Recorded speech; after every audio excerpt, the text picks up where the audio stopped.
Hi, ladies and gentlemen. Welcome to the Evangelist Nick Garrett channel.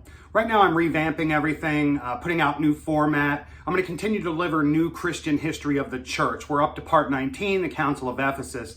But I'm taking a few weeks to reformat everything and make some kind of new changes for the channel, the set, the format, the title, things like that. So in the meantime, I want to give you some food for thought.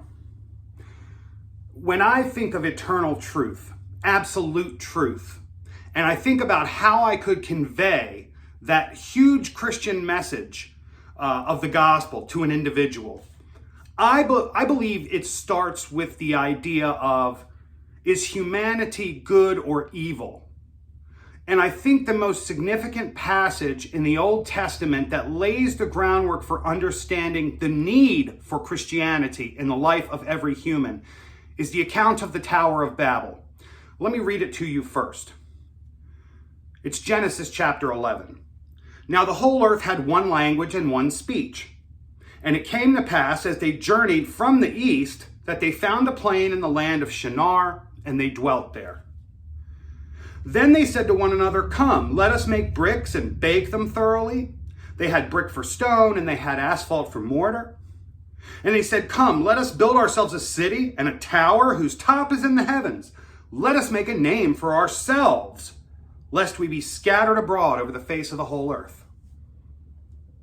But the Lord came down to see the city and the tower which the sons of men had built. And the Lord said, "Indeed, the people are one, and they all have one language. And this is what they begin to do. Now nothing that they propose to do will be withheld from them. Come, let us go down there and confuse their language, that they may not understand one another's speech." So the Lord scattered them abroad from there over the face of the earth, and they ceased building the city. Therefore its name is called Babel, because there the Lord confused the language of all the earth, and from there the Lord scattered them abroad over the face of the earth. Clearly, this is a conflict between God and man. Humanity says, hey, let's do this thing. Let's put our forces and ideas together, and let's build this thing. And God says, hey, they're doing this.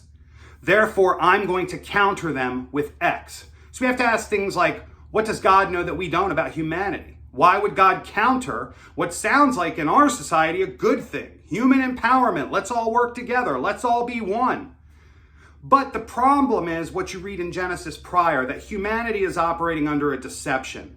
This means the road to hell is paved with the best of intentions. We want to make sure everybody's fed, housed, clothed, they have liberty, life, the pursuit of happiness. But the problem is that God doesn't tell us any of this. God says, do it my way, multiply, fruitful, replenish the earth, fill it out.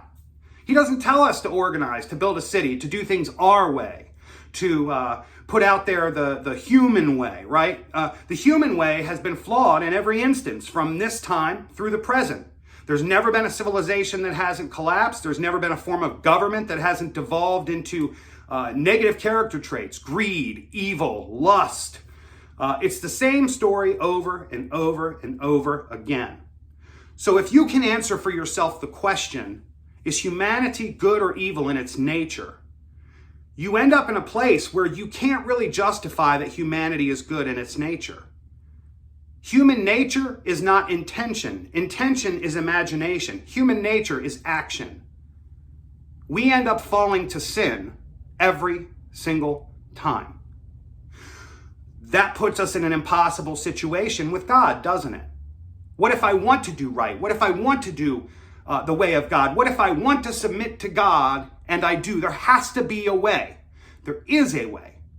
The Christian gospel is what cures the individual humans in the larger tapestry. It returns us to God. Instead of edifying ourselves, making a name for ourselves in this place that we're in, we are returning to submit to God. In one way, the story of Scripture just repeats itself over and over again. We see human folly build itself up and not be able to sustain it. God judging, God stepping in, God repurposing and giving another chance, over and over again.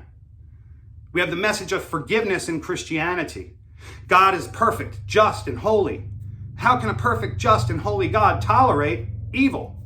We don't know we're evil. We don't think we're evil. We're deceived. We think we're doing the right thing. That's the cost of the deception in the garden. So when you take a deceived group of people who think they're doing the right thing, and they are paved with the best of intentions, yet every time they end up in the same position at the end, now you're ready to hear the Christian gospel. Because it explains how a holy, just, and perfect God can have justice for the flaws of humanity, can at the same time be merciful. How can a God that's truly holy and perfect be just and merciful? Through grace, the grace that is found in the Christian gospel through Jesus Christ. Just some food for thought. I think this is the most important message in the book of Genesis. It is that humanity is flawed even with its best of intentions because we aim to make a name for ourselves. We are not here to make a name for ourselves. We are here to glorify the Creator that made us, to submit to the Creator that made us. We think we're clever. We think with our philosophies of analyzing God, this, that, and the other, and sharing them with fancy words, that this somehow advances humanity. In their wisdom, they became fools. That's basically the premise. I mean, that's it. That's what we do over and over again. Humanity is here to submit to God. That is the message. And when one realizes that, they are ready to hear the message of the gospel, beginning with what sin is. Just something to kick around. I'll see you soon. Like I said, I am definitely working. We need something fresh and new. The channel's growing in subscribers. The quality of the video and material is growing. The equipment, the technology, format just needs a refreshing so that we can get some more views and more eyeballs to the channel. So anyway, I'm here, I'm working. Feel free to message me, email me, visit EvangelistNickG.com, and I'll see you all soon. Thanks.